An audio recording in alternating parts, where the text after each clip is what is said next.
वीरांगना अहिल्यादेवी होळकर अण्णा भाऊ साठे यांना नतमस्तक करतो होतो। या बाजूनं पिंपळाचं झाड आहे, दुसऱ्या बाजूनं निंबाचं झाड आहे। पिंपळ म्हणजे शांतीचं प्रतीक आहे, जिथे गौतम बुद्धांनी त्या तपस्या केल्या होत्या, आणि निंबाचं झाड म्हणजे आरोग्याचं प्रतीक आहे। तो पाला जरी कडू लागला तर कायमची औषधीची व्यवस्था त्या निंबाच्या पाल्यात आहे, आणि बोलणार आहे कडूच आहे तुमच्या समोर, असा हा योगायोग आहे। तुमच्या एकंदरीत मला वाटतं आपल्याला आता 1 तास उशिरा मी इथं आलो। सगळ्या इकडे सभा घेत असताना प्रत्येक गावागावात जातो, त्याचे चेहरे वाचतो। मला एकतर शेतकऱ्याचं कमाल वाटते का सगळं पीक पाण्यात गेल्यानंतरही तो घरी आलेल्या माणसाचं स्वागतात कुठेही कमी करत नाही। मगा चौकात काही लोकांनी जेसीबी ठेवल्यान वरतून फुलं टाकतो म्हणे। म्हटलं बाबा ही फुलं टाकायची वेळ नाही आहे। माझा शेतकरी जर तिकडे मरत असेल आणि आम्ही फुलं टाकून जर स्वागत करत असेल तर त्याचा संदेश चांगला जाणार नाही। पण तरी गडी ऐकायला तयार नव्हतं की जी व्यवस्था आमच्या मागं लावून टाकली का कार्यकर्त्यांना असं वागावं, अशा प्रकारचा सत्कार करावा। हीच खरं तर यानंच आमचे नेते मंडळी जे आहे ना, जे माग चढलं ना त्यांच्यावर, त्याच्या ह्याच्यापुढे चढलं। आम्ही दुःख विसरून त्याचं सगळं ढोल वाजवत आणतोय आम्ही गावापर्यंत। त्याला दुःख मांडण्याची आमची तयारीच नाही आहे। योगायोगानं या सगळ्या मायलेकी एवढ्या इथे उपस्थितीत आहे। मला शरद जोशीचं फार जुनं चांदवडचं आंदोलन आठवतं।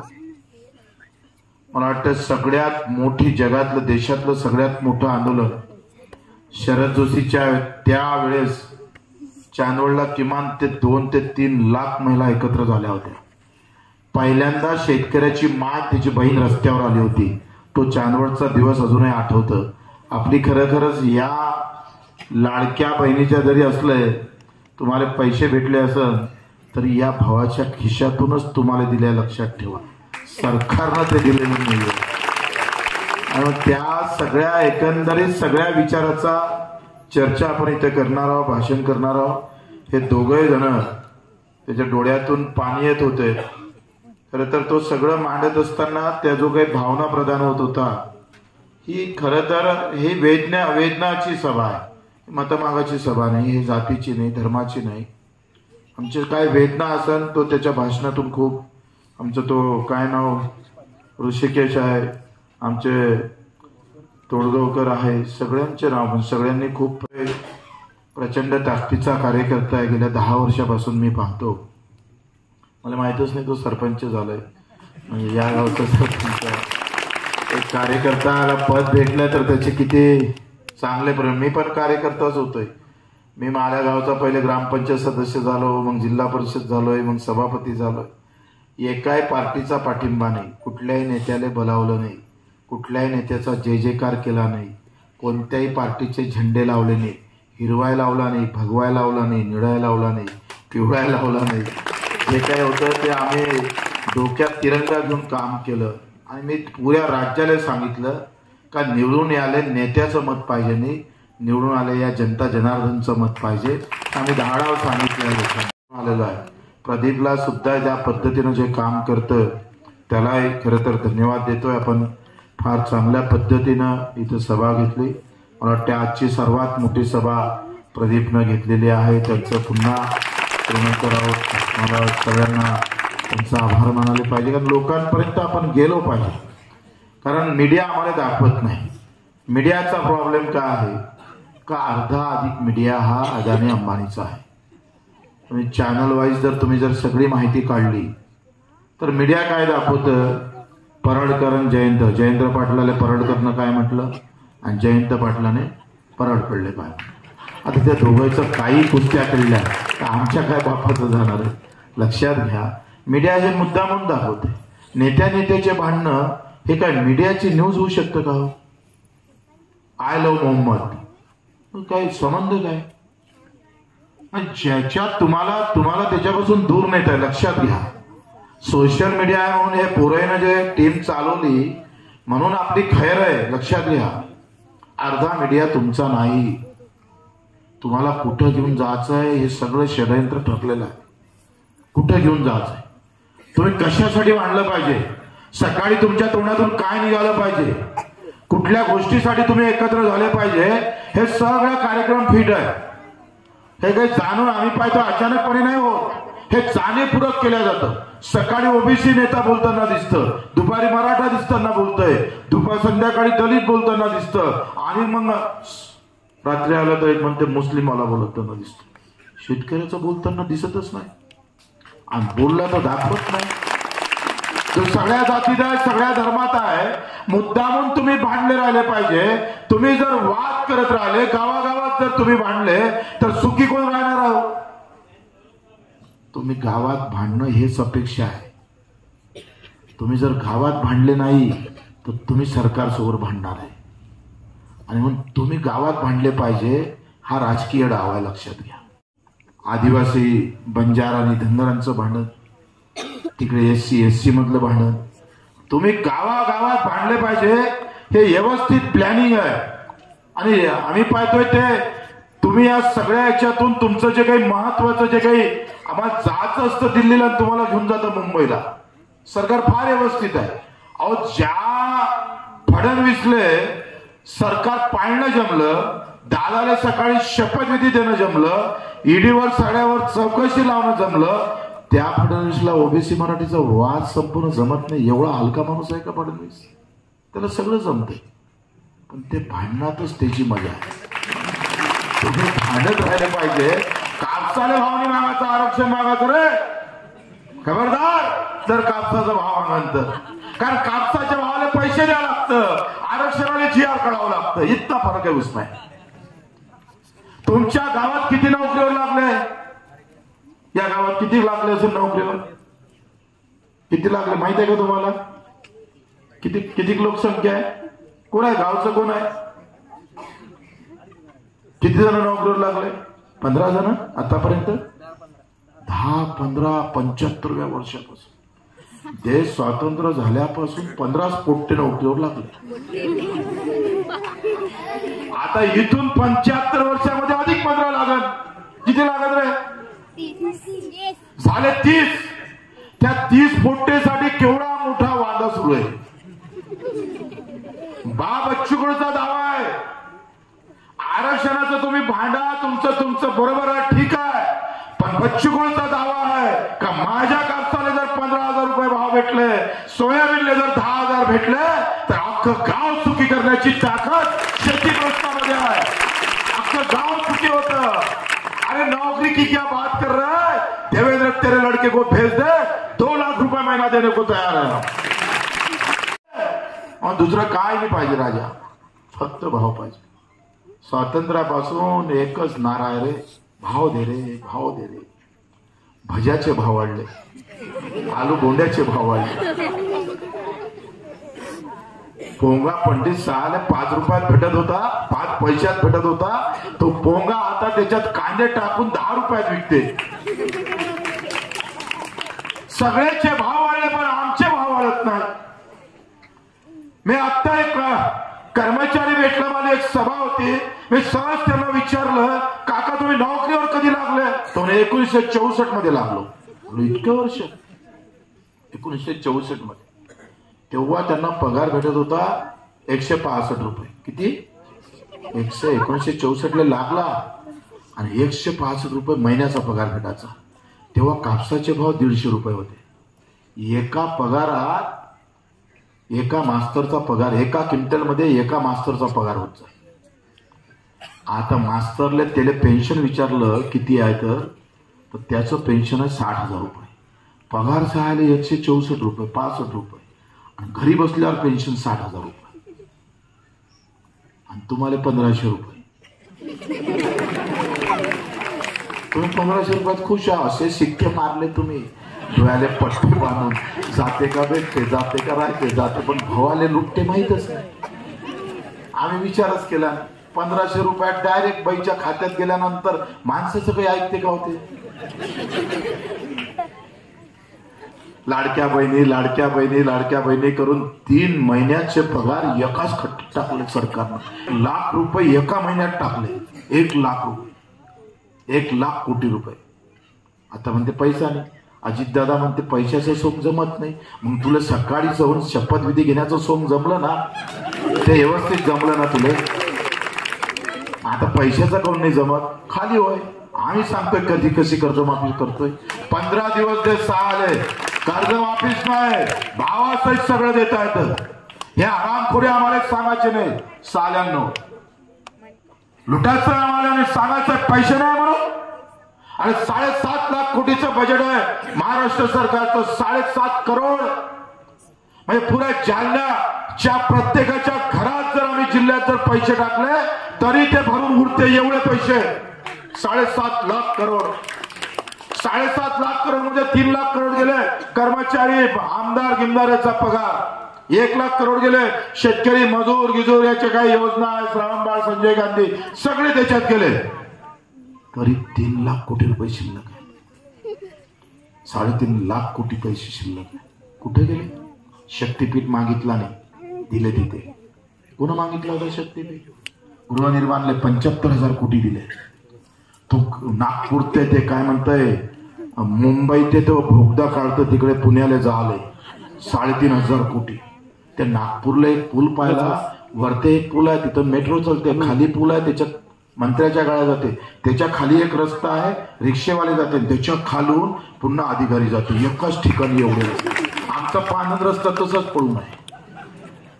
त्याच्यात बंडी कुठून घालावं हेच समजत नाही. पण हे का होते, असं का होतं हे प्रश्न विचारले तर कापसाले भाव 5,000 भेटला तर काय करणार आहे तुम्ही? काय करणार आहे? आलू शिरणार आहे घरी? अरे तुम्हाला 5,000 रुपये सरकारनं भाव दिला, 6,000 तर भेटणं, 6,500 मोठ्या मुश्किलनं तुम्हाला भाव भेटला. त्याचे गणित तुम्हाला सांगतो कसे आहे समजून घ्या. तुम्हाला 5,000 हे सगळे इकडे बसलेले आहे. तुम्हाला 5,000 रुपये भाव भेटला तर काय करणार आहे तुम्ही? कोणीच बोलत नाही, काहीच करणार नाही, दुले घेऊन झोपून राहणार. अरे एखादं तर बोला दे बा, काय करणार तर?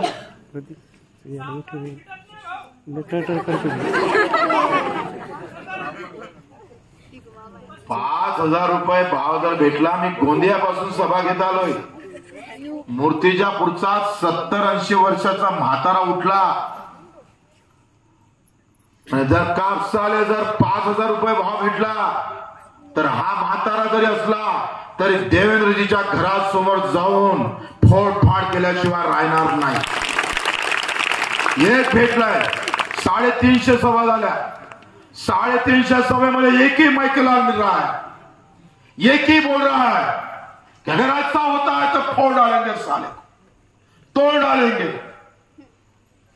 5 रुपये जर आमच्या या टोळ्यानं जास्त घेतले, 10 रुपये जर मजुरावाल्यानं मजुरी जास्त मागितले तर घिनघिन करता सरकार एका क्विंटल माग जर 4,000 काढत असेल तर खबरदार, पाय तोडल्याशिवाय राहणार नाही. हे जबान आली पाहिजे, या ताकदीनं पेटून उठलं पाहिजे. आम्ही आमची काय हरामीची कमाई नाही आहे, इमानदारीनं जगतोय आम्ही, रक्ताचं पाणी करतोय, दिवस करतोय, दिवसाला नाही तर रात्री जातोय 12-1 वाजता, तरी डुकर खाऊन जातोय, कधी हरलं जातोय, कधी आम्ही पाहतोय माकडं खातोय, तरी जगतोय आम्ही. आणि असं होत असल आणि आम्हाला पुन्हा जर सरकार लुटत असल तर भगतसिंग होता आलं पाहिजे. अरे भगतसिंग तर सोडा, शेतकरी म्हणून एकत्र व्हायला पण तुम्ही तयार नाहीये. आमची आम्हाला लाज वाटू द्या, सरकारला वाटन तेव्हा वाटन, पण तुमची तुम्हाला तरी आहे का रे? तुम्ही शेतकरी म्हणून कधी पेटले का रे? तुम्ही शेतकरी म्हणून कधी जगले का? तुम्ही शेतकरी म्हणून कधी लढले का? कधी शेतकरी म्हणून मत मारलं का? शेतकरी म्हणून एखाद्या नेत्याला प्रश्न विचारला का? नाही, बिलकुल नाही. रस्ता करून दे, सभामंडप करून दे. इतका मोठा प्रचार होत आणि प्रचारक आम्ही पाहतोय, सगळे नेते आमच्या गावात प्रचाराला येते. एखाद्यानं सांगितलं कापसाले 15,000 रुपये भाव भेटते पाहिजे, मग आम्ही मत मारण म्हणून. म्हटलं कोण? का म्हणत नाही तुम्ही? कारण तुमच्या जातीचा असतो तो, तुमच्या धर्माचा असते तो, तुम्हाला या भावापेक्षा जात महत्वाची आहे आणि इथंच गणित फसला। एक तर गावातले साले पार्टीचे गुलाम बंद कर म्हणा, ज्यानं आम्हाला बर्बाद केलं। नेता मेला तरी आम्ही पाहिजे, बाप मेला तरी बेहत्तर, पण नेता जिवंत राहायला पाहिजे। हे अवलाद गावात आहे, त्याच्यामुळे आमचे वाक्य आहे। आमच्या पापाची पडली नाही। 9 महिने ज्या मायनं आम्हाला पोटात ठेवलं, ती माय अजूनही दुखात आहे, त्याची लाज नाही वाटत आम्हाला। पण दिल्लीतला नेता मेला ना तर गावात साले श्रद्धांजलीचे बोर्ड लावणारी अवलाद आहे, हे उखळून फेकायची आम्हाला। सारे कितीक दिवस त्या पार्टीचे झेंडे उचलणार रे आम्ही? कायचे जास्तीत जास्त काय भेटणार आहे तुम्हाला? जिल्हा परिषदचे तिकीट, पंचायत समितीचा सदस्य, आणि त्याच्यासाठी गुलाम करून ठेवलं आम्हाला। त्याच्यासाठी आम्ही सगळे बर्बाद होतो, वर्ष बर्बाद होत आहे। काँग्रेस झालं, राष्ट्रवादी आलं, भाजपा आलं, भेटलं काय आम्हाला सांगा? 1 वर्ष सांगा, 75 वर्षाच्या स्वातंत्र्याच्या काळामध्ये एखाद्या शेतकऱ्याचं घर सुखी झालं म्हणून? स्वातंत्र्यानंतर अजूनही आम्हाला नफा काय असतं हे माहित नाही। अत्यंत दुःखी आणि दुर्दैवी गोष्ट आहे आमच्यासाठी। लढणं शिकलो पाहिजे। हा छत्रपती शिवरायांचा महाराष्ट्र आहे। बाबासाहेबांच्या विचारानं जे संविधान उभं राहिलं, ते संविधान चूप बसासाठी नाही तर लढण्यासाठी आहे। तुमच्या पोटामध्ये जे ताकद दिली बाबासाहेबांना मतमाराची, ते काही जात पात आणि धर्म पाहून मारासाठी दिले नाही, तर आमचे मुद्दे घेऊन मारण्यासाठी आहे। तरी सुद्धा आम्ही मुद्दे मांडत नाही। दुःख वाटतं या गोष्टीचं। अरे संख्या आमची जास्त आहे शेतकऱ्याची। पुऱ्या हिंदुस्थानामध्ये, जगामध्ये सगळ्यात जास्त जर कोणी असेल तो शेतकरी आहे। तो आवाज भी हमारा बड़ा होना चाहिए था। संख्या आमची जास्त, आवाज आमचा मोठा, आम्ही पाहतोय मेहनत आमची सगळ्यात जास्त, आमचा धंदा सुद्धा दुगणीचा। 1 दाणा टाकला तर 100 दाणे पैदा होतं, हे आमचा धंदा आहे। गुन्हाकारानं आम्ही चालतोय, तरी खाट्यात का अरे? घाट्यात तुमच्या शेतीमुळे नाही, तुमच्या मेहनतीमुळे घाट्यात नाही, तर हरामखोर जे दिल्लीत आणि मुंबईत बसले ना, हे कलम कसाईची औलाद आहे, म्हणून माझा शेतकरी घाटात आहे। त्याला माहित आहे का हे किती काय बोमोल्ला बच्चू कडू, तर जातीचं गणित बच्चू कडूला भारी पडू शकतं। बटेंगे तो कटेंगे, एक है तो सेफ है। भाजपा म्हणते बटेंगे तो कटेंगे, एक है तो सेफ है, आणि काँग्रेस म्हणते हम फतवा निकालते हैं। मग त्याचा फतवा आणि याचं हिंदुत्व शेतकरी दिसतं का रे इथं कुठं? इथं कुठं शेतकरी आहे का? का दोघांच्या मधात मी शेतकरी पहा? तुम्ही कुठल्याही जातीत राहा, कुठल्याही धर्मात राहा, कुठल्याही पार्टीत राहा, पण इमानदारीनं मायची शपथ घेऊन एकटाव ना, बस मी शेतकरी आहे एवढं जरी म्हटलं ना, सरकार एका दिवशी चालावं येईल। एका दिवशी काही कुठे जायची गरज नाही, काही आंदोलन करायची गरज नाही। तुम्ही तुमच्या गावाच्या रस्त्यावर जरी येऊन बसले ना, हे एवढे सगळे जर येऊन बसले ना भाऊ, काही जाणे एका दिवशी महाराष्ट्र जाम होतं रे। मग ओबीसी असू दे, मराठा असू दे, दलित असू दे, हिंदू असू दे, मुसलमान असू दे, अरे आमचं जीवन मरणावर रोज 6.5 लाख शेतकरी मेले रे। आता आम्ही एकाच्या घरी गेलोय, त्या बायकोने आत्महत्या केली, त्याने आत्महत्या केली। 2 पोरं आहे लहान। शिकता शिकता परेशानी आली, आयुष्य सगळं उधळून निघालं। एकरभर वावरामध्ये पैसे जास्त लागले, पण हाती काही भेटत नाही, जगणं कठीण झालं। अशा वेळी जेव्हा आत्महत्या करतय, तेव्हा पाजर नाही फुटत रे तुम्हाला? का आंदोलन झालं नाही त्या गावात? का लोक रस्त्यावर आले नाही? तो सचिन जाधव परभणीचा आमचा 34 वर्षाचा युवक, ज्यानं आधुनिक पद्धतीनं शेती केली, 3400 रुपयामध्ये सोयाबीन विकावं लागली। 3400 रुपयामध्ये 5000 रुपये भाव होते आमच्या सोयाबीनचे। सरकारनं जाहीर केले होते MSP हमी भाव 15% नफा धरून, ते तर भेटलेच नाही। 1500 रुपये कमी भावानं सोयाबीन विकावं लागली आम्हाला। काय मन बोलत असेल त्या शेतकऱ्याचं? कष्टात कुठे कमी पडलो नाही, रात्रीचा दिवस केला, ढोरासारखी मेहनत केली, तेव्हा आमच्या हाताने आम्ही लुटल्या जातं, त्याचं बेकार वाटतं। लुटतं तेव्हा आम्ही काही बोलत नाही, ते त्याच्यापेक्षा बेकार वाटतं, लक्षात घ्या, त्याच्यापेक्षा बेकार आहे। सचिन जाधव जेव्हा व्यापाराकडे गेला, तेव्हा त्यानं अर्धे पैसे दिले भाऊ, अर्धे मागायला गेला तर थोबाडीत मारत म्हणून सांगितलं. ठाणेदाराकडे गेला म्हणे तो व्यापारी मोठा आहे, तू खोटा आहे. त्याचा रिपोर्ट लिहून घेतला नाही. आमदाराकडे गेला तर हे व्यक्तिगत भानगड आहे, मला काही सांगायचं नाही. जाणार कुठं तो? ज्याला मत मारलं तो पाठीशी उभा राहत नाही, कारण व्यापारी बळा होता है और किसान छोटा होता है. पॉयझन घेतलं. पॉयझन घेणं, आत्महत्या करणं चांगली गोष्ट नाही आहे. हे चांगली गोष्ट नाही आहे. मी तर म्हणतो आत्महत्यापेक्षा एखाद्याला मारून टाका, पण स्वतः मरू नका. काय होते ते पाहू आपण. सचिन जाधव जेव्हा मेला परभणीचा, तेव्हा त्याच्या बायकोला माहित झालं. बायकोच्या पोटात 7 महिन्याचा गर्भ होता आणि तिनं सुद्धा आत्महत्या केली. जाधव तर गेलाच, पत्नी गेली, पत्नी सोबतचं लहान बाळ पण गेलं. दुःखाची गोष्ट एवढी आहे भाऊ, मी जेव्हा त्या परभणीत गेलो, मी रक्तदान केलं, निश्चित केला. त्या गावातल्या कुठल्याच लोकांच्या तोंडावर मनावर कुठलीही चीड नव्हती, संताप नव्हता, राग नव्हता, निश्चित नव्हता. सुस्त होते सगळे, नामर्द होते सगळे. काही चिंता नव्हती, काही राग नव्हता. हा सचिन जाधव जातीच्या नावानं मरू द्या, पेटलं असतं, गावच्या गाव पेटले असते, बाया बाबळ्या माणसं सगळे निघाले असते. कोणी तलवार घेऊन, कोणी काठी घेऊन निघालं असतं. धर्माच्या नावानं मेलं असतं तर गाव भडकले असते. पण तुम्ही जात आणि धर्माच्या नावानं मेले तर तुम्ही मेले, तुमच्या मराला अर्थ आहे. पण शेतकरी व्यवस्थेनं मेला रे, तो कुत्रा मांजरासारखा मरतोय. आम्हाला लाज वाटू द्या रे थोडी तरी. असं तर आमची आम्हाला लाज नाही वाटत. साधा निषेधचा बोर्ड सुद्धा लावत नाही. काय चूक होती रे त्या सचिन जाधवची? ते दोघं जण मेले. रमाबाई नावाची महिला आहे, ती मेली, तिची चूक काय, गलती काय ते तर सांगा ना. काय चोरी केली का तिनं? एका इकडे लागन तेवढा पैसा उधळला जातो, लागन तेवढा. शहर आम्ही पाहतोय आता सुंदरतेकडे जात आहे, सुंदरतेकडे. सुंदर दिसलं पाहिजे शहर. खाली लाइटिंग, वरते लाइटिंग, त्याच्यानंतर लाइटिंग, सगळे काही फोकस गिकस, एवढा लाईट, सगळं झकझकास. आणि इथं शेतात जाव तर रात्रीचं लाईटच सापडत नाही आमच्या आयुष्यात. तिकडले रस्ते चांगले, तिकडल्या शाळा चांगल्या, तिकडल्या आरोग्याच्या सुविधा चांगल्या, आणि माझ्या नशिबी फाटकी शाळा, माझ्या नशिबी खड्ड्याचे रस्ते. तरी चीड काय येत नाही. आम्हाला चीड आली. 350 गुन्हे दाखल आहे बच्चू कडूवर, 350. आमदार मंत्री असताना ठोकलं लोकांना. गरीबाच्या खिशात जर हात घाला तर हातही तोडल्याशिवाय राहणार नाही बच्चू कडू. हात तोडून टाका. आम्ही त्याची पर्वा करत नाही. ही लढाई जाती धर्माची पंथाची नाही आहे. ही लढाई पार्टीची लढाई नाही आहे.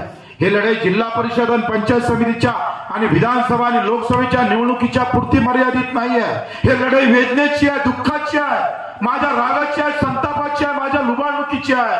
ही लढाई तुमची आमची सगळ्या जाती धर्मातल्या सगळ्या आम्ही पाहतोय पार्टीतल्या लोकांची लढाई आहे रे. कारण माझा शेतकरी सगळ्या जातीत आहे, माझा शेतकरी सगळ्या धर्मात आहे. तो तिकडे इकडे पाहन तरी शेतकरी आहे, तो शेतात जाण तरी शेतकरी आहे, कोणाच्या पोटात अन्न जाते तरी तिथे शेतकरी आहे. कोई पडता है और दौड़ता है, चाहे वो लीडर हो या अधिकारी हो, वो खेती का ही खाता है, किसान का मेहनत का ही खाता है.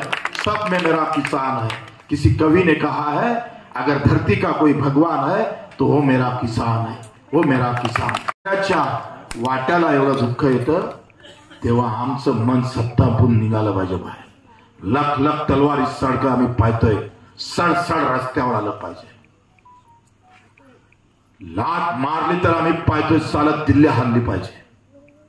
क्योंकि संख्या हमारी सबसे भारी है, आवाज भी हमारा सबसे भारी है. या विचारानं एकत्र होणाऱ्या कार्यकर्त्याची, शेतकऱ्याची गरज आहे. तुम्ही कोणत्याही झेंड्यात, कोणत्याही पार्टीत राहा, हे विसरू नका. निळा लावा का भगवा लावा, हिरवा लावा का पिवळा लावा, अधिक कोणता लावा, पण हे विसरू नका हरामखोर हो, का त्या झेंड्याचा जो कापड आहे ना, तुम्हाला पाप शेतकरी कापूस पिकवतो म्हणून कापड होतं, आणि त्या कापडाचा झेंडा होतोय. तुम्हाला पाप शेतकरी पिकवतोय, तुम्ही त्या झेंड्याला आम्ही पाहतोय जातीच्या धर्माचे रंग लावून टाका. आम्हाला त्याची पर्वा नाही. पण हमारा अभिमान है कि झंडा कोई भी कलर का हो, लेकिन पैदा करने वाला मेरा किसान है. माझा माय बाप शेतकरी तो पिकवतोय, त्याचा विसर पडलाय सरकारला. पैसे नाही म्हणताय. 540 कोटी रुपये आता मोदीजीनं नॅनोवाल्याला दिले. 540 करोड. आणि काय कर्ज व्याजानं दिले माहित आहे?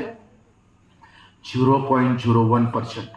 0.01% म्हणजे व्याज नसल्यासारखंच दिलंय. आणि तुम्ही बकऱ्या घ्या, 18% 26% व्याज द्यावं लागतं. तुम्ही गाडी घ्या, ट्रॅक्टर घ्या, तुम्हाला व्याज आहे 18 ते 26%. आणि 4 हप्ते जुडले का घर गहाण करायला नोटीस लागलीच आहे. याच्या बापाचं राज्य आहे. पैसे नाही म्हणतात, तिथं कसं फुकटात दिलं रे? 16 ते आतापर्यंत 10 वर्षात 200 उद्योगपत्याचे 15 ते 16 लाख करोड माफ केले. 15 ते 16 लाख करोड. तिच्यातला रिलायन्स कंपनी जी आहे, ते छोट्या अंबानीची आहे, त्याचे 48,000 कोटी रुपये माफ केले. 48,000 कोटी रुपये. काहीच नाही. आमचा खासदार बोलत नाही, आमचे आमदार बोलत नाही, काही भेल नाही. आम्ही विचारत आहे काय बोलले का हो साहेब? आमच्याबद्दल काही बोलले का? मी विधानसभेत बोलत होतोय, आता पाळलं मला लोकांना, मला त्याची काही पर्वा नाही. विधानसभेत जरी पोहोचला नसन बच्चू कडू, तर या ग्रामसभेतून ते विधानसभा हलवल्याशिवाय राहणार नाही. एवढी ताकद आहे आमच्याकडे. तुम्ही जाती पाती धर्माच्या भानगडीत जरूर राहा, आम्हाला त्याची पर्वा नाही. हम गिर गए लेकिन उससे भी उथल कर बाहर आ गए. जो गिरता है, जो रुकता है वही गिरता है. हम कहां रुकने वाले हैं? हम तो चल पड़े हैं पूरे महाराष्ट्र के अंदर. मित्र, मी जेव्हा विधानसभेत बोलत होतोय, मी घरकुलाचा प्रश्न मांडत होतो. अध्यक्ष महोदयाच्या वरते सत्यमेव जयते लिहिलं आहे. अध्यक्ष महोदयाला म्हटलं थोडं थांबा, एक पुट्टे ते थोडं बस 5-10-15 मिनिटं. लहान पुट्टे वांदे करून आले. त्याला सांगा, त्याला वरते बसून येते इकडे स्टेजवर. आम्ही थकून जातोय. सकाळी 6-7-5 वाजतापासून निघालो. 5-6 सभा झाल्या. त्यात ते सेल्फी, फोटो, आणि ते स्वागत, त्याच्यात हार, आणि ते मोठे हार, मोठ्या शाली. जे नको वाटते तेच जास्त येतं नशीब. बरं वाटलं त्या प्रदीपनं पुस्तकं वाटले. थोडं डोकं ध्यानावर आहे, म्हणजे किमान लिहायच्या तरी कामी. आणि हार तुरे सगळे आखरी त्याचं खत होणार आहे. हा विचाराचा फरक आहे. ही विचाराची लढाई आहे. ही जातीभेद धर्मभेदाची नाही, ही अर्थभेदाची लढाई आहे. ही पैशाची लढाई आहे. मी जेव्हा सभागृहात बोलत होतो, त्या अध्यक्ष महोदयाला म्हणत होते, अध्यक्ष महोदय, तुमच्या त्या डोक्याच्या वरते ना सत्यमेव जयते लिहिलं आहे. सत्यमेव जयते. हे सत्यमेव जयते फक्त लिहापुरतं आहे का अध्यक्ष महोदय? मी एका प्रश्नावरून त्या विधानसभेत त्यांना छेडलं. ते पंतप्रधान आवास योजना आहे ना, घरकुल योजना, माहित आहे का तुम्हाला? पंतप्रधान आवास योजना आहे ना, ते पंतप्रधान आवास योजना केंद्रातून येतं. शहरात गेली ना तर 2.5 लाखाचं घर भेटतं, आणि गावात आली ना तर 1.25 लाखाचं भेटतं. शहरात मागेल त्याला घर भेटतं, आणि तुम्हाला रांगेत उभे राहा म्हणतं. मेल्यावर घर भेटतं. काही लोकांना मशानभूमीत बांधावं लागतं. शहरात गेली तर 2.5 लाख, आणि गावात आली तर अध्यक्ष महोदय 1.25 लाख. काय काय गुन्हा आहे आमच्या गावातल्या लोकांचा? योजनेचं नाव एक, सरकार एक, आणि मग शहरात गेली तर 2.5 लाख, आणि गावात आली तर 1.25 लाख का? त्याच्यावरती सत्यमेव जयते लिहिलं ना, ते सब असत्य है. तुम सत्यमेव जयते लिहिने के लायक नहीं है. हा ढकरणारा बच्चू कडू होता, अर्थभेद मांडणारा बच्चू कडू. आता उपोषणाला बसलोय. आता एक GR काढला, पण अजून पैसे नाही आले. 1.25 लाखाची योजना 2 लाखाची झाली. लढाई जिंकलो. बच्चू कडू एकटा होता सभागृहात. बाकी पार्टीचे 50-50 राहते, 60-60 राहते, 70-70 राहते. पण साले ते आमचे गुलाम राहत नाही, पार्टीचे गुलाम राहते. इसलिए नाही चिल्लाते हो. एक मागून आम्हाला एक आमदार भेटला. पण मला बोला ना म्हणे मतदारसंघातलं थोडंसं. आणि तू कोण नाही बोलत रे? आणि माझीच पार्टी सत्तेत आहे म्हणे म्हणून मी बोलत नाही म्हणे. आमच्या लाडक्या बहिणीच्या लक्षात नाही आलं त्याला राजकारणाचं काही नाही. नवरा म्हणून तिथं होत मार, नाही तर बाप म्हणून तिथं होत मार. पण यावरून बायकोला तुम्ही कोणाचंच ऐकलं नाही वाटत. आता तो आमदार म्हणे मला मतदारसंघातलं बोला. म्हटलं तू का बोलत नाही? तर म्हणे माझी पार्टी सत्तेत आहे. याच्याहून लक्षात घ्या तुमच्या मताला किंमत नाही आहे, पार्टीची किंमत वाढली आहे. कारण लोक काय म्हणतंय, प्रदीप तू काय कर, काही प्रहारमध्ये सुद्धा काही असू दे, पण मोठ्या पार्टीची तिकीट आण जाऊ, मग जमते तुया. त्या मायाची खटखट, हे मत काय मोठ्या पार्टीचं आहे का आमचं आहे बे बाबा? मत आमचं, विकत घेतलं पार्टीनं. बड़ी पार्टी होना, आपको बड़ा आदमी होना, मोटरसायकल गाडी गिडी चिकन आणि मटन दाबा पटन चालू ठेवा.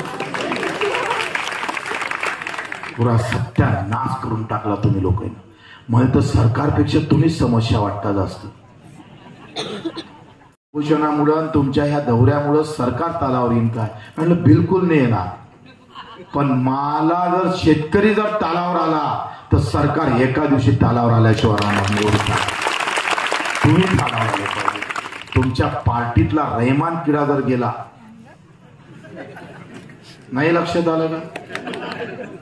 तो गेला म्हणजे तुम्ही सुधारले.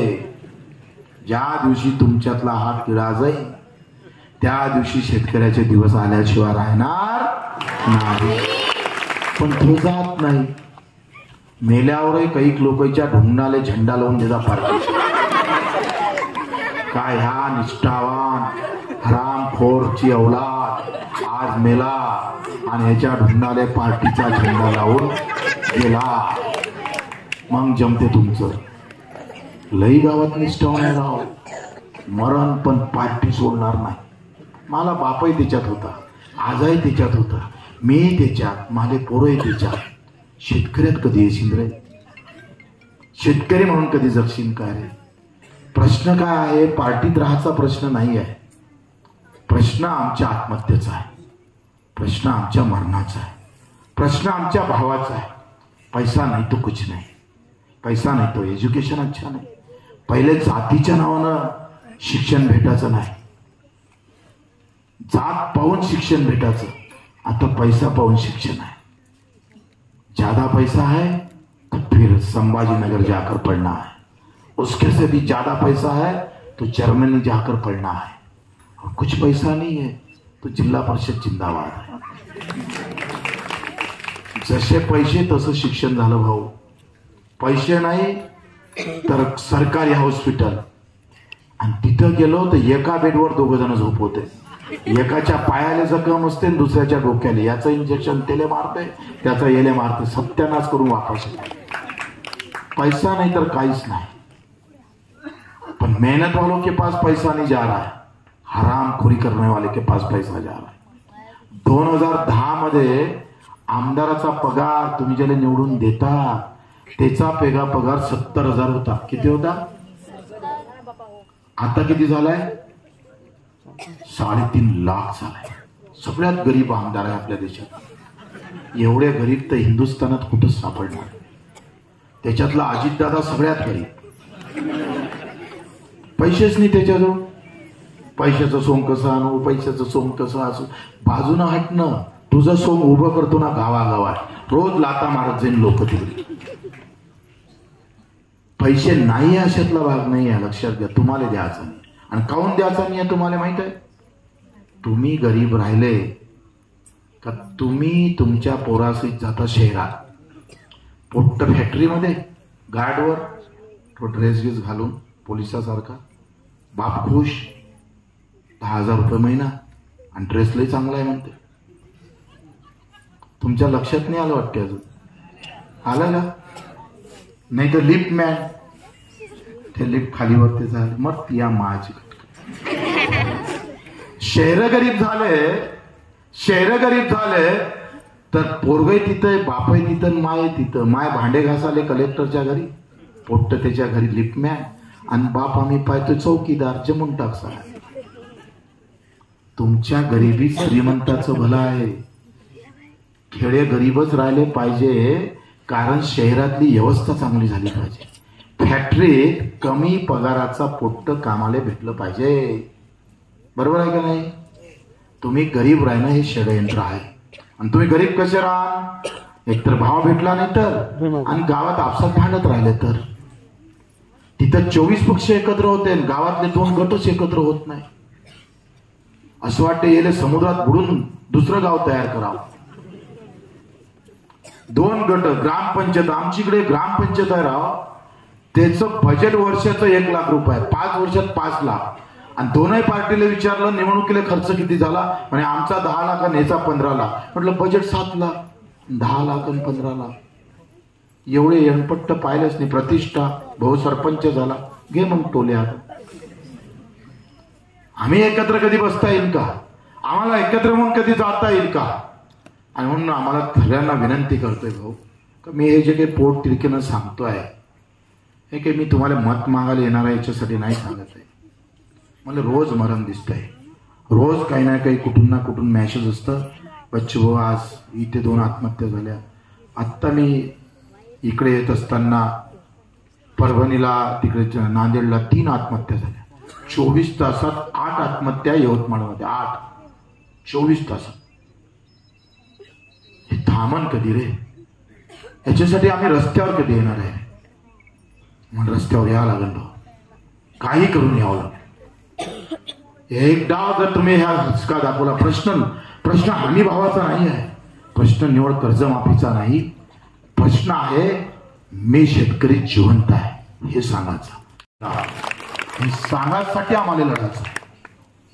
लढाई कर्जमाफीवरून थांबणार नाही, हमी भाव भेटून थांबणार नाही, पण शेतकरी म्हणून आहे का नाही याच्यासाठी ही लढाई आहे. मला माहित नाही तुम्ही किती लोक आंदोलनात येणार, मला माहित नाही. एवढे जण ऐकायला तर आले, बरं वाटलं एवढी मोठी सभा पाहून. पण ह्याच्यातले येणार किती आंदोलनात? पहिलं गाव वाटलंय. हात न वरते करायच्या अगोदरच वरते केलंय. तुम्ही अगोदरचं भाषण ऐकलं होतं का? अरे येणार आहे ना. तुम्ही 1500 बंद झाल्यावर येता. आता एक शेवटचं सांगतोय. तुम्ही कापूस उत्पादक शेतकरी असताय ना? कापसाच्या काय भावाची शिफारस केली राज्य सरकारनं माहित आहे का कोणाला? राज्य सरकारचा कृषी मूल्य आयोग आहे. काय भावाची शिफारस केली सांगा बरं?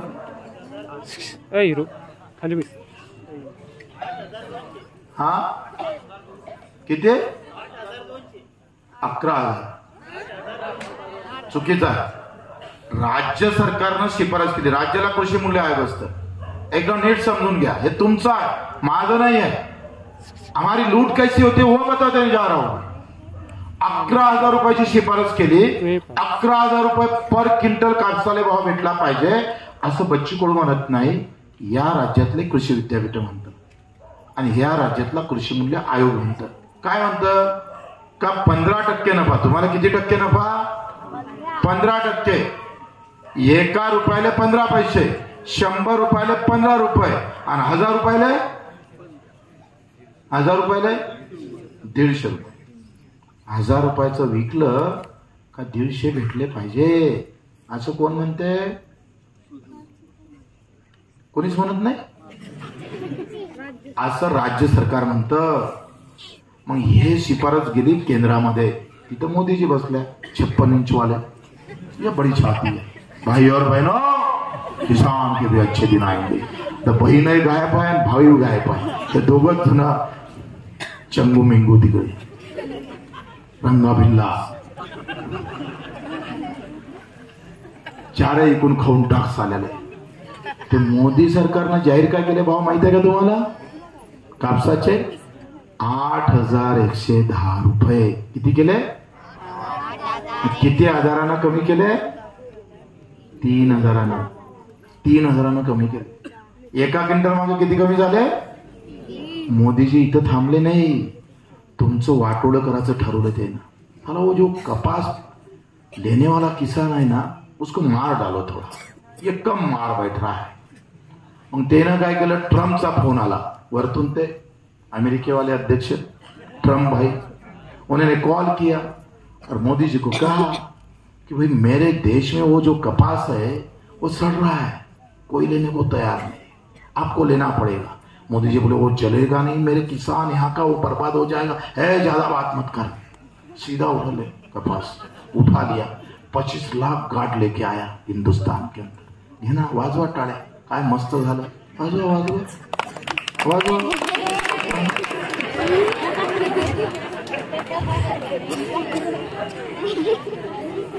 25 लाख गाठी आल्या अमेरिकेच्या। किती? आता अमेरिकेच्या गाठी आल्यानंतर तुमचा कापूस घेईन का रे? तुमचा कापूस घ्यायला कोणी तयार आहे का रे? 11% आयात कर होता। किती टक्के? म्हणजे विदेशातला कापूस आपल्या देशात आला नाही पाहिजे म्हणून 11% आयात कर लावला होता, तो हटवला। आता तर फक्त 25 लाखच गाठी आल्या। डिसेंबर पर्यंत 100 लाख गाठी येणार आहे। किती? ये है मोदी जी हमारे, क्या अच्छा आदमी है यार, बटेंगे तो कटेंगे, ये फिर तो सेफ है। जय श्री राम। मंदिर वही बनाएंगे और इंसान को उसके अंदर गाड़ देंगे सारे। आता 15-11% आयात कर कमी केला, विदेशातला कापूस आमच्या छाताड्यावर मारला। आमचा कापूस 7,000च्या वरती घेणे नाही। पण एवढा जरी कापूस आला तर 7,000, 15% नफ्यानं किती पाहिजे? 11,000। 7,000 विकला तर किती घाट्यानं विकला? मग उद्या सांगा, चहागी पिल्यावर मला 20% घाट्यानं गेलो आम्ही, 20% घाट्यानं कापूस। मी मोदीजीला पत्र लिहिलं कि भाई आप तो चाय बना के पीएम हो गए, तो आप चाय तो बहुत अच्छे बनाते थे। आप, मैंने सुना है कि बस एक बार पिया चाय आपका कि बस आदमी दूसरे बार तुम्हारे पास ही आता था। चाय वाला, चाय पे चर्चा, चाय वाला मोदी जी। ते चहा मध्ये काय असते आमच्या मावलेले मिळते। किती पाणी टाकता तुम्ही? बोंबला ना, किती टाकता पाणी चहा? पूर्ण कोरा दुधाचा करतो काय आपण? अर्ध पाणी टाकतो आणि अर्ध दूध टाकतो। आता एवढ्या कपात अर्ध पाणी गेलं, अर्ध दूध आलं, एवढूसा चहा पत्ती, एवढीशी साखर, त्याच्यात गॅसवर, समजून घ्या पैसे झाले खतम। आता ह्या 2 रुपयाचा चहा बनते, मोदीजी विकतचा आहे 5 रुपयानं। 100% नफ्यानं विकला मोदीजीनं चहा आणि आमच्या शेतकऱ्याला 20% घाट्यानं कापूस मोजा लागते। वाजवा टाळ्या आता एकदा त्याच्यासाठी। म्हणजे मोदीजीला मी पत्र लिहिलं का चहा, तुमचा चहा 100% नफ्यानं विकला, आमचा कापूस 15% नाही बे भाऊ। त्यांना माहित आहे याच्यावर काही फरक पडत नाही। तुम्ही इथून घरी गेले का तुम्ही आमचे संपले, तुम्ही शेतकऱ्याचे नाही आहे। हा हिशोबच असा आहे आणि हे सगळं आमच्या डोक्यात घालासाठी फिरतोय। हे तुमच्या डोक्यात आलं पाहिजे याच्यासाठी फिरतोय बरं। मग एकट्याला भाव भेटणार आहे का? हे लढलो पाहिजे, समजलं पाहिजे। त्या डिझेल पेट्रोलवर 40% भाव कमी झाले एका लिटर मागे देशातले 40%। कच्चं तेल 40% कमी झालं आणि मोदीजीनं डिझेल आणि पेट्रोल 15 रुपयानं वाढवलं। 7 वर्षात 7 कंपनीनं 7 लाख कोटी कमावले, 7 लाख कोटी। डिझेल पेट्रोल तुमच्या घरातून पैसे गेले, तुमच्या घरातून। सकाळी ब्रश जरी घातला ना तरी पैसे द्यावं लागते सरकारला। तोंड धुतलं तर, चहा पिला तरी सरकारले पैसे जाते, पण पैसे जाते कुठे ते लक्षात घ्या। म्हणून म्हणतो हे लढाई पैशाची आहे। मी ज्या दिव्यांगाची लढाई लढलो ना, ज्याला हात नाही, पाय नाही, डोळे नाही, कोणी लढत नव्हते, ते आहे दिव्यांग बसले। येले तर यायचा भाऊ नाही ओळखत होता है, सरपंच तर लई दूरची गोष्ट आहे। आता या राज्याचा मुख्यमंत्री घबरावते येले। मी माहिती तुम्हाला त्या मोगेचा बंगला ताब्यात घेतला होता, 500 दिव्यांग घुसला आणि मोगे मंत्री होता, मागच्या दरवाजानं पळाला। 2 दिवस ताब्यात घेतला बंगला बच्चू कडून, 4 शासन निर्णय काढले। मुख्यमंत्र्याचा फोन आला, अरे बंगला ताब्यात घेता ते म्हणजे तुझ्या काय बापाचा आहे, तो आमचाच आहे। ह्या 15 आम्ही पाहतोय 600 रुपये महिना होता, 1000 रुपये केला, 1000चे 1500 झाले आणि आता 7 दिवस उपोषणाला बसलोय, 2500 रुपये झाले. पैसों की लढाई जीती है. या गरिबासाठी लढता आलं पाहिजे. मला एक आमदार म्हणे, आहेच किती रे गावात, 4 5 10, साधा ग्रामपंचायत सदस्य निवडून येत नाही, याच्यावर कशाला घुमत राहते याच्यासाठी. महाराष्ट्र पालथा केला मी, महाराष्ट्रभर 200-250 गुन्हे अंगावर करून घेतले आणि त्याला सांगितलं फोन करून, बच्चू कडू यायचं काम राजकारणासाठी नाही, आशीर्वादासाठी करताय, आशीर्वादासाठी. जो मंदिरात भेटत नाही, मस्जिद मध्ये भेटत नाही, तो आशीर्वाद घ्यायसाठी आम्ही काम करतोय. सभागृहात बोलताना कधी अपंगाच्या बाबतीत शेतकऱ्याबाबत बोललो नाही असा एक दिवस नाही बच्चू कडूचा. हाती काय आलं रे, शरद जोशीले तुम्ही पाहिलं, बाबासाहेब आंबेडकरला तुम्ही पाहिलं. मी मार कष्ट घेतले, 350 गुन्हे दाखल केले, 115 वेळा रक्तदान केलं, आम्हाला लोकांनी पाहिलं. शेतकरी शेतकऱ्यासाठी उभा राहत नाही आणि म्हणून मुंबईच्या नेत्यानं सांगितलं, सगळ्यासाठी भांड, सगळ्यासाठी आंदोलन कर, शेतकऱ्यासाठी करू नको. ना तू आंदोलनात येत ना तुम्हाला मतही मारत. ही अवस्था झाली आमची. तुमच्यासाठी लढाले कोणी शिल्लक नाही. लढलं तर तुम्ही येत नाही, शेतकरी म्हणून जगलोच नाही. आणि ही लढाई आहे अखेरची. तुमच्या आमच्या आशीर्वादासाठी आम्ही इथं आलोय, तुम्हाला आमंत्रण द्यासाठी इथं आलोय. 28 तारीख नागपूरला जे मुख्यमंत्र्याचं गाव आहे, ते मुख्यमंत्र्याचं गाव चौफेर घराचं आम्हाला. सगळे कामधंदे बाजूला ठेवून लढाई फक्त कर्जमाफीची नाही, हमी भावाची नाही, तर आमच्या अस्तित्वाची लढाई, सन्मानाची लढाई आहे. आणि त्यासाठी आम्ही एकत्र आलो पाहिजे. काही असू दे, चार एक कोपरे चित केल्याशिवाय राहणार नाही. एक शब्द आमचा पुरा जर झाला नाही, कर्जमुक्ती, हमी भाव आम्ही पाहतो ते जर भेटला आणि माझा दिव्यांगाचा पगार, मेंढपाळ आणि मच्छीमाराचा विषय जर संपला नाही, तर कदाचित हा बच्चू कडू संपून जाईल, पण मागं हटणार नाही. यासाठी तुमचा आशीर्वाद पाहिजे. आपण सगळ्यांनी मेहनतीनं इतक्या उशिरापर्यंत इथे थांबला आणि म्हणून तुम्ही जे आलात त्याबद्दल आपल्या सर्वांचा आभार मानतो. पण मित्र, एक सांगतोय, शेतकरी म्हणून जगा, बस एवढं शिका. एवढा मंत्र डोक्यात घ्या. कुठल्याही जातीचे राहा, कुठल्याही धर्माचे राहा, कुठल्याही पार्टीचे राहा, डोक्यात फक्त शेतकरी राहू द्या. बस एवढं जरी घेतलं ना भाऊ, तरी जिंकलो रे आपण, तरी जिंकलो. येणार आहे तुम्ही 28 ला, येणार आहे जोड्याला नारा, जय जवान, सगळे हात वरते करून, जय जवान, जय जवान. धन्यवाद. सर्वांनी आपलं राष्ट्रगीत घ्यायचे, सर्वांनी जागेवरच उभं राहायचं. सर्वांनी